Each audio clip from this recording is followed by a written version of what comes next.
Hello hi ಸ್ನೇಹಿತರೆ, ನಮ್ಮ ಚಾನಲ್ಗೆ ಸ್ವಾಗತ. ನಮ್ಮ ಕೃಷಿ ಉದ್ಯಮ ಚಾನಲ್ನಲ್ಲಿ ನೀವು ಹೊಸ ಕೃಷಿಗೆ ಸಂಬಂಧಪಟ್ಟಂಥ ಮಾಹಿತಿಯನ್ನು ಪಡ್ಕೊಳ್ಬೇಕು ಅಂತಂದರೆ ಈಗಲೇ ತಪ್ಪದೆ ನಮ್ಮ ಚಾನಲ್ಗೆ ಸಬ್ಸ್ಕ್ರೈಬ್ ಮಾಡಿ. ಹಾಗೆ ಇನ್ನಷ್ಟು ಹೊಸ ಒಂದು ವಿಡಿಯೋಗಳಿಗಾಗಿ ನಮ್ಮ ಒಂದು ಚಾನಲ್ನ ಕಮೆಂಟ್ ಸೆಕ್ಷನ್ನಲ್ಲಿ ಎಸ್ ಅಂತ ಕಾಮೆಂಟ್ ಮಾಡುವ ಮೂಲಕ ನೀವು ತಿಳಿಸ್ಬೋದು.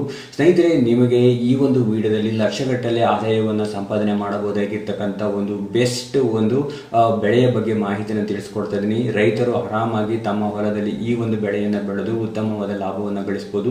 ಅದರಲ್ಲೂ ಕೂಡ ಅಡಿಕೆ ಬೆಳೆಗಾರರಿಗೆ ಇದೊಂದು ಹೇಳಿ ಮಾಡಿಸಿದಂತಹ ಒಂದು ಬೆಳೆ ಅಂತಾನೆ ಹೇಳ್ಬೋದು. ಹಾಗಾದ್ರೆ ಈ ಬೆಳೆಯನ್ನ ಬೆಳೆಯೋದು ಹೇಗೆ, ಯಾವ ರೀತಿ ಈ ಒಂದು ಕಲ್ಟಿವೇಶನ್ ಅನ್ನ ಮಾಡೋದು, ಹಾಗೆ ಗಿಡಗಳು ಎಲ್ಲಿ ಸಿಗ್ತವೆ, ಹಾಗೆಯೇ ಯಾವ ವಾತಾವರಣದಲ್ಲಿ ಈ ಒಂದು ಬೆಳೆ ಚೆನ್ನಾಗಿ ಬರುತ್ತೆ, ಇದರಿಂದ ಯಾವ ರೀತಿ ಒಂದು ಆದಾಯವನ್ನು ಗಳಿಸಬಹುದು, ಯಾವ ರೀತಿ ಈ ಒಂದು ಕೊಯ್ಲನ್ನ ಮಾಡೋದು, ಎಲ್ಲದರ ಬಗ್ಗೆ ತಿಳಿಸ್ಕೊಡ್ತಾ ಹೋಗ್ತೀನಿ. ಈ ವಿಡಿಯೋನ ಪೂರ್ತಿಯಾಗಿ ಕೊನೆ ತನಕ ನೋಡಿ. ಸ್ನೇಹಿತರೆ, ನೀವಿಲ್ಲಿ ನೋಡ್ತಾ ಇದ್ರ ಇದು ಅಡಿಕೆ ತೋಟ. ಈ ಒಂದು ಅಡಿಕೆ ತೋಟದ ಮಧ್ಯ ಈ ಒಂದು ಬೆಳೆಯನ್ನ ಬೆಳೆಯುವಂತದ್ದನ್ನ ನೋಡಬಹುದು. ಸೊ ಹಾಗಾದ್ರೆ ನೀವಿಲ್ಲಿ ನೋಡ್ತಾ ಇರ್ಬೋದು ಯಾವ ಬೆಳೆ ಅಂತ ನೋಡ್ತಾ ಇದ್ರ, ಇದು ಲವಂಗದ ಒಂದು ಮರವನ್ನ ಬೆಳೆಸ್ಬಿಟ್ಟು ನೀವು ಅದರಿಂದ ಆದಾಯವನ್ನ ತೆಗೆಯಬಹುದು. ಸೊ ಇದೊಂದು ಸಾಂಬಾರ ಪದಾರ್ಥ ಆಗಿರೋದ್ರಿಂದ ಇದಕ್ಕೆ ವರ್ಷ ಪೂರ್ತಿಯೂ ಲಾಭ ಇರುವಂತದ್ದು ನೋಡಬಹುದು. ಇದೊಂದು ಎಕ್ಸ್ಪೋರ್ಟ್ ಆಗುವಂತಹ ಪ್ರಾಡಕ್ಟ್ ಅಂತಾನೆ ಹೇಳ್ಬೋದು. ಅದಕ್ಕಾಗಿ ಇದಕ್ಕೆ ಯಾವುದೇ ಕಾರಣಕ್ಕೂ ಒಂದು ಕಡಿಮೆ ಬೆಲೆ ಅನ್ನೋದೇ ಇರೋದಿಲ್ಲ. ಒಳ್ಳೆ ಉತ್ತಮವಾದ ಒಂದು ಆದಾಯ ಕೂಡ ನಿಮಗೆ ಸಿಗ್ತಾ ಇರುವಂತದ್ದನ್ನು ನೋಡಬಹುದು. ನೀವಿಲ್ಲಿ ನೋಡ್ತಾ ಇರಬಹುದು ಯಾವ ರೀತಿ ಈ ಒಂದು ಲವಂಗದ ಮೊಗ್ಗು ರೆಡಿಯಾಗಿರುವಂತದ್ದು ನೋಡಬಹುದು.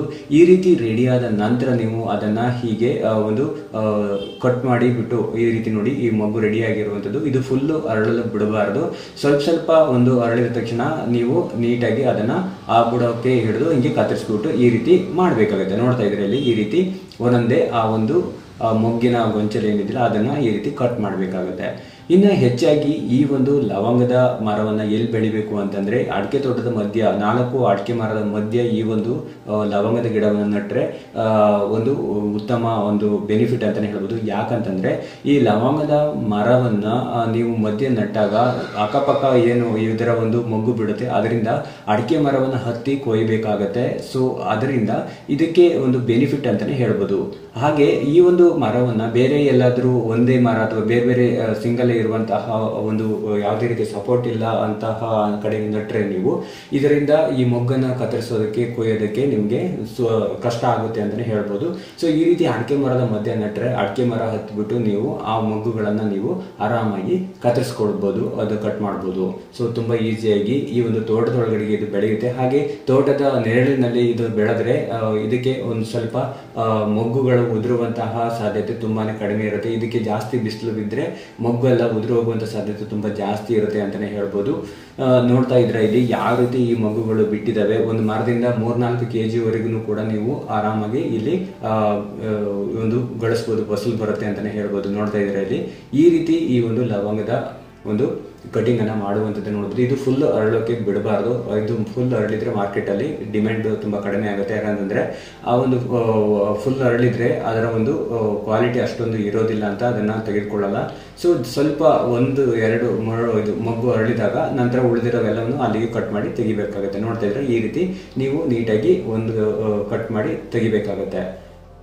ಸೊ ಈ ರೀತಿ ಮಾಡೋದ್ರಿಂದ ನಿಮಗೆ ಕೂಡ ಈ ಒಂದು ಮಿಶ್ರ ಬೇಸಾಯ ಪದ್ಧತಿಯನ್ನು ಅಳವಡಿಸಿಕೊಂಡ್ರೆ ರೈತರು ಖಂಡಿತವಾಗಿ ಯಾವುದೇ ಕಾರಣಕ್ಕೂ ನಷ್ಟವಿಲ್ಲದೆ ಒಳ್ಳೆ ಆದಾಯವನ್ನು ಗಳಿಸಬಹುದು ಅಂತಾನೆ ಹೇಳ್ಬೋದು. ಇನ್ನು ಈ ಗಿಡಗಳು ಎಲ್ಲಿ ಸಿಗ್ತವೆ ಅಂತಂದ್ರೆ ನಿಮ್ಮ ಹತ್ತಿರದ ಒಂದು ನರ್ಸರಿಗಳಲ್ಲೂ ಕೂಡ ಇದು ಸಿಗ್ತವೆ ಅಂತಾನೆ ಹೇಳ್ಬೋದು. ಹಾಗೆ ನೀವು ಕೂಡ ಈ ಒಂದು ಬೀಜವನ್ನ ನಡೋದರ ಮೂಲಕ ಆರಾಮಾಗಿ ಒಂದು ಗಿಡವನ್ನ ಬೆಳೆಸ್ಕೊಳ್ಬಹುದು. ಇದು ಜೂನ್-ಜುಲೈ ತಿಂಗಳ ಅಷ್ಟರೊಳಗೆ ಇದು ಹಣ್ಣಾಗುತ್ತೆ. ಇದು ಕಾಯಿ ಹಾಗೆ ಬಿಟ್ರೆ ಅದನ್ನ ನೀವು ನಡುವುದರ ಮೂಲಕ ಇಲ್ಲಿ ನೀವೇ ಸ್ವಂತ ಈ ಒಂದು ಗಿಡವನ್ನ ಬೆಳೆಸ್ಕೊಳ್ಬಹುದು ಅಂತಾನೆ ಹೇಳ್ಬೋದು. ಇಲ್ಲ ನಿಮ್ಮ ಹತ್ರ ಆಗೋದಿಲ್ಲ ಅಂತಂದ್ರೆ ನೀವು ನರ್ಸರಿಯಲ್ಲಿ ಒಂದು ಹೋಲ್ಸೇಲ್ ಆಗಿ ಈ ಒಂದು ಗಿಡಗಳನ್ನ ಪರ್ಚೇಸ್ ಮಾಡಿಬಿಟ್ಟು ಈ ರೀತಿ ಕಲ್ಟಿವೇಶನ್ ಮಾಡಬೇಕಾಗುತ್ತೆ. ಇದರ ಒಂದು ಮೇಂಟೆನೆನ್ಸ್ ಕೂಡ ತುಂಬಾನೇ ಚೀಪ್ ಅಂತಾನೆ ಹೇಳ್ಬೋದು. ಇದಕ್ಕೆ ಯಾವುದೇ ರೀತಿ ಕೆಮಿಕಲ್ಸ್ ಯುಕ್ತ ಗೊಬ್ಬರವನ್ನು ಹಾಕುವಂತ ಅವಶ್ಯಕತೆ ಇಲ್ಲ ಅಂತ ಹೇಳ್ಬೋದು. ಇನ್ನು ಸ್ನೇಹಿತರೆ, ಈ ಒಂದು ಬೆಳೆಯನ್ನ ಬೆಳಿಬೇಕಂತಂದ್ರೆ ನೋಡ್ತಾ ಇದ್ರ ಇದಕ್ಕೆ ಯಾವುದೇ ರೀತಿ ಹೆಚ್ಚು ಗೊಬ್ಬರ ಕೂಡ ಬೇಕಾಗಿಲ್ಲ. ಆರಾಮಾಗಿ ಈ ಒಂದು ಗಿಡವನ್ನ ನಟ್ಬಿಟ್ಟು ದೊಡ್ಡ ಮರವನ್ನಾಗಿ ಮಾಡಿಬಿಟ್ಟು ಯಾವ ರೀತಿ ಇಲ್ಲಿ ರೈತರ ಆದಾಯವನ್ನ ಮಾಡ್ತಾ ಇದ್ದಾರೆ ಅಂತಾನೆ ಹೇಳ್ಬೋದು. ಇಲ್ಲಿ ನೋಡ್ರಿ ಯಾವ ರೀತಿ ಮಗುಗಳು ಸುಂದರವಾಗಿ ಚೆಂದ ಬಂದಿದ್ದಾವೆ ಅನ್ನುವಂಥದ್ದು. ಸೊ ಇದಕ್ಕೆ ಯಾವುದೇ ರೀತಿ ಔಷಧಿಯನ್ನ ಸ್ಪ್ರೇ ಮಾಡಬೇಕಾಗಿಲ್ಲ, ಯಾವುದೇ ರೀತಿ ಏನು ಇದಕ್ಕೆ ಒಟ್ಟಿನಲ್ಲಿ ಹೇಳ್ಬೇಕಂದ್ರೆ ಮೇಂಟೆನೆನ್ಸ್ ಕಡಿಮೆ ಅಂತಾನೆ ಹೇಳ್ಬೋದು. ಇನ್ನು ಈ ರೀತಿ ಮೊಗ್ಗು ಹರಡಿದ ಸಂದರ್ಭದಲ್ಲಿ ಸ್ವಲ್ಪ ಆಳುಗಳು ಜಾಸ್ತಿ ಬೇಕಾಗುತ್ತೆ, ಯಾಕಂದ್ರೆ ಇದನ್ನ ಕಟ್ ಮಾಡಬೇಕಾಗುತ್ತೆ ಸಮಯಕ್ಕೆ ಸರಿಯಾಗಿ. ಹೀಗೆ ಸಮಯಕ್ಕೆ ಸರಿಯಾಗಿ ಕಟ್ ಮಾಡಿಲ್ಲ ಅಂತಂದ್ರೆ ಅದು ಹೂವಾಗಿ ಹರಳಿ ಉದುರು ಹೋಗುವಂತ ಸಾಧ್ಯತೆ ತುಂಬಾ ಜಾಸ್ತಿ ಇರುತ್ತೆ. ಇದರಿಂದ ನಿಮಗೆ ಲಾಸ್ ಆಗುವಂತ ಸಾಧ್ಯತೆ ತುಂಬಾ ಜಾಸ್ತಿ ಇರುತ್ತೆ. ಸೊ ಅಡಿಕೆ ಮರದ ಮಧ್ಯೆ ಯಾವುದು ದೊಡ್ಡ ದೊಡ್ಡ ಹೈಟ್ ಹೋಗ್ತಾವಲ್ಲ ಅಂತ ಮರದ ಮಧ್ಯೆ ನಟ್ರೆ ನಿಮಗೆ ಈ ಒಂದು ಮರದಲ್ಲಿ ಈ ಒಂದು ಲವಂಗವನ್ನು ಕೊಯ್ಯೋದಕ್ಕೆ ಈಸಿ ಆಗುತ್ತೆ. ಯಾವುದೇ ಅಡಿಕೆ ಮರ ಅಂತಲ್ಲ, ಯಾವ ಮರ ಹೈಟ್ ಹೋಗುತ್ತೆ ಆ ಮರದ ಮಧ್ಯೆ ಈ ಒಂದು ಲವಂಗದ ಗಿಡವನ್ನು ನಟ್ಟಾಗ ನಿಮಗೆ ಈಸಿ ಆಗುತ್ತೆ ನೋಡ್ರಿ, ಕೊಯ್ಯೋದಕ್ಕೆ ತುಂಬಾ ಈಸಿ ಆಗುತ್ತೆ ಅಂತಾನೆ ಹೇಳ್ಬೋದು. ಯಾಕಂತಂದ್ರೆ ಇದು 20, 30, 40 ಅಡಿ ಹೈಟ್ ಹೋಗೋದ್ರಿಂದ ಮೇಲೆ ಹೋದಾಗೂ ನಿಮಗೆ ಕೊಯ್ಯೋದಕ್ಕೆ ತುಂಬಾ ಕಷ್ಟ ಆಗುತ್ತೆ ಅಂತ ಹೇಳ್ಬೋದು. ಹೀಗೆ ಅಡಿಕೆ ಮರದ ಮಧ್ಯೆ ನಟ್ರೆ ಅಡಿಕೆ ಮರದ ಸಪೋರ್ಟ್ ಇಂದ ನೀವು ಆ ಮರವನ್ನು ಹತ್ತಿಬಿಟ್ಟು ಸುತ್ತಲೂ ನೀವು 4 ಬದಿಯಲ್ಲೂ ಕೊಯ್ಯೋದಕ್ಕೆ ಈಸಿ ಆಗುತ್ತೆ ಅಂತಾನೆ ಹೇಳ್ಬೋದು. ನೋಡ್ತಾ ಇದ್ದೀರಾ ಯಾವ ರೀತಿ ಈ ಒಂದು ಲವಂಗದ ಮೊಗ್ಗು ಆಗಿರುವಂತದನ್ನ ನೋಡ್ಬೋದು. ಸೊ ನೀವು ಈ ಒಂದು ಬೆಳೆಯನ್ನ ಆರಾಮಾಗಿ ಬೆಳಿಬಹುದು. ರೈತರಿಗೆ ಒಂದು ಹೇಳೋದೇನು ಅಂತಂದ್ರೆ, ಇಂತಹ ಮಿಶ್ರ ಬೇಸಾಯ ಪದ್ಧತಿಯನ್ನ ಮಾಡಿದ್ರೆ ಎಲ್ಲ ರೀತಿಯಿಂದಲೂ ನೀವು ಲಾಭವನ್ನ ಗಳಿಸಬಹುದು. ಯಾವುದೇ ಕಾರಣಕ್ಕೂ ಒಂದೇ ಬೆಳೆಯಿಂದ ನೀವು ಆದಾಯವನ್ನು ನಿರೀಕ್ಷೆ ಮಾಡೋದು ಇದು ತಪ್ಪು ಅಂತಾನೆ ಹೇಳ್ಬೋದು. ಅಡಿಕೆ ತೋಟ, ಅಡಿಕೆಯಲ್ಲೂ ಆದಾಯ ಬರುತ್ತೆ, ಹಾಗೆ ಅಡಿಕೆ ಮರದ ಬುಡಕ್ಕೂ ಕೂಡ ಇದರಿಂದ ನೆರಳು ಕೂಡ ಆಗುತ್ತೆ, ಇದರಿಂದ ಗೊಬ್ಬರನೂ ಕೂಡ ಅದರ ಎಲೆಗಳಿಂದ ಆಗುತ್ತೆ ಅಂತಾನೆ ಹೇಳ್ಬೋದು. ಇನ್ನ ಈ ಒಂದು ಅಡಿಕೆ ಮರಕ್ಕೂ ಕೂಡ ತುಂಬಾನೇ ಸಪೋರ್ಟ್ ಆಗುತ್ತೆ, ಅಡಿಕೆ ಮರದಿಂದಲೂ ಕೂಡ ಈ ಮರಕ್ಕೆ ಸಪೋರ್ಟ್ ಆಗುತ್ತೆ. ಹೀಗೆ ಎಲ್ಲ ತರದಿಂದಲೂ ಇದಕ್ಕೆ ಒಂದು ಬೆನಿಫಿಟ್ ಅಂತಾನೆ ಹೇಳ್ಬೋದು. ನೀವೇ ನೋಡ್ಬೋದು ಮಾರ್ಕೆಟ್ ಅಲ್ಲಿ ಇದ್ರ ಕೆಜಿಗೆ 800, 1000, 1500 ಒಳ್ಳೆ ಕ್ವಾಲಿಟಿ ಇರುವಂತದಕ್ಕೆ ಸಿಗ್ತಾ ಇರುವಂತದ್ದು. ಆರಾಮಾಗಿ ರೈತರು ಇದೊಂದು ಸೈಡ್ ಬಿಸ್ನೆಸ್ ಆಗಿ ಕೂಡ ಆರಾಮಾಗಿ ಮಾಡ್ಬೋದು ಅಂತಾನೆ ಹೇಳ್ಬೋದು. ಇದೊಂದು ಸಾಂಬಾರ ಪದಾರ್ಥ ಆಗಿರೋದ್ರಿಂದ ನೀವು ಯಾವುದೇ ಕಾರಣಕ್ಕೂ ನಷ್ಟವಿಲ್ಲದೆ ಉತ್ತಮವಾದ ಆದಾಯವನ್ನು ಇಲ್ಲಿ ಗಳಿಸಬಹುದು. ಸೊ ಇಲ್ಲಿ ನೋಡ್ತಾ ಇದ್ದೀರಾ ರೈತರು ಯಾವ ರೀತಿ ಬೆಳೆದಿದ್ದಾರೆ ಈ ಬೆಳೆಗಳನ್ನ ಅಂತ. ಒಂದು 50-100 ಮರಗಳನ್ನ ಬೆಳೆಸ್ಕೊಂಡ್ರೆ ಸಾಕು, ನಿಮಗೆ ಒಂದು 3-4 ವರ್ಷದ ನಂತರ ಉತ್ತಮವಾದ ಇಲ್ಲಿ ಆದಾಯವನ್ನು ನೀವು ಆರಾಮಾಗಿ ಗಳಿಸ್ಬೋದು. ಯಾಕಂತಂದ್ರೆ ಇದಕ್ಕೆ ಮೇಂಟೆನೆನ್ಸ್ ತುಂಬಾನೇ ಕಡಿಮೆ ಅಂತಾನೆ ಹೇಳ್ಬೋದು.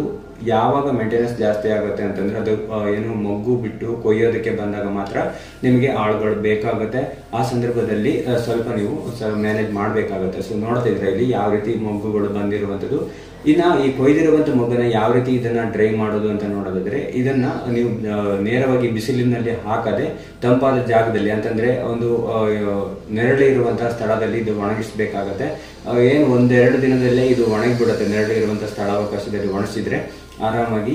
ಇದಕ್ಕೆ ಡೈರೆಕ್ಟ್ ಆಗಿ ಬಿಸಿಲು ಒಣಸಿದ್ರೆ ಕಲರ್ ಕೂಡ ನಿಮ್ಗೆ ಡಿಮ್ ಆಗುವ ಸಾಧ್ಯತೆ ಇರುತ್ತೆ. ನೆರಳಲ್ಲಿ ಒಣಸಿದ್ರೆ ಕಲರ್ ಕೂಡ ತುಂಬಾ ಚೆನ್ನಾಗಿ ಬರುತ್ತೆ ಅಂತಾನೆ ಹೇಳ್ಬೋದು.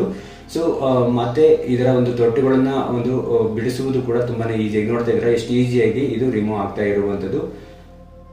ಸೊ ಆರಾಮಾಗಿ ನೀವು ಕೂಡ ರೈತರು ಆರಾಮಾಗಿ ಎಲ್ಲಿ ಬೇಕಾದ್ರೂ ಮಾಡಬಹುದು ಅಂತಾನೆ ಹೇಳ್ಬೋದು. ಆದ್ರೂ ಕೂಡ ಮಲೆನಾಡಂತ ಪ್ರದೇಶದಲ್ಲಿ ರೈತರಿಗೆ ಇದೊಂದು ಒಳ್ಳೆ ಒಂದು ಆದಾಯ ತರುವಂತಹ ಬೆಳೆ ಅಂತಾನೆ ಹೇಳ್ಬೋದು. ನೋಡ್ತಾ ಇದ್ರೆ ಎಷ್ಟು ಚೆನ್ನಾಗಿ ಬಂದಿರುವಂತದ್ದು. ಒಟ್ಟಿನಲ್ಲಿ ಹೇಳ್ಬೇಕು ಅಂತಂದ್ರೆ ಇದರ ಒಂದು ಬೇಸಾಯವನ್ನ ಮಾಡೋದ್ರಿಂದ ನೋಡ್ತಾ ಇದ್ರೆ ಯಾವ ರೀತಿ ಡ್ರೈ ಆಗಿರುವಂತದ್ದು ನೋಡಿ, ಒಳ್ಳೆ ಕ್ವಾಲಿಟಿ ಬಂದಿರುವಂತದ್ದು ನೋಡ್ಬೋದು. ಲವಂಗ ಯಾವ ರೀತಿ ಇದೆ, ಈ ರೀತಿ ನೀವು ನೀಟಾಗಿ ಒಣಸ್ಬಿಟ್ಟು ಮಾರಾಟ ಮಾಡ್ಬೋದು. ಸಾಂಬಾರ ಪದಾರ್ಥ ಎಲ್ಲ ವಿಧದ ಒಂದು ರೆಸಿಪಿಗಳಲ್ಲೂ ಇದನ್ನ ಬಳಸೋದ್ರಿಂದ ಇದಕ್ಕೆ ಡಿಮ್ಯಾಂಡ್ ಕೂಡ ತುಂಬಾ ಜಾಸ್ತಿ ಇದೆ, ಎಕ್ಸ್ಪೋರ್ಟ್ ಆಗುತ್ತೆ. ಹಾಗಾಗಿ ರೈತರಿಗೆ ಹೇಳೋದೊಂದೇ, ಮಿಶ್ರ ಬೇಸಾಯ ಪದ್ಧತಿಯನ್ನು ಅಳವಡಿಸ್ಕೊಳ್ಳಿ, ನೀವು ಕೂಡ ಆರ್ಥಿಕವಾಗಿ ಸದೃಢರಾಗಿ ಅಂತ ಹೇಳ್ತಾ ಈ ವಿಡಿಯೋವನ್ನ ಇಲ್ಲಿಗೆ ಮುಗಿಸ್ತಾ ಇದ್ದೀನಿ. ಮುಂದಿನ ಒಂದು ಹೊಸ ಒಂದು ವಿಡಿಯೋದೊಂದಿಗೆ ಮತ್ತೆ ಸಿಗೋಣ. ವಿಡಿಯೋ ನೋಡಿದ್ದಕ್ಕೆ ಧನ್ಯವಾದಗಳು.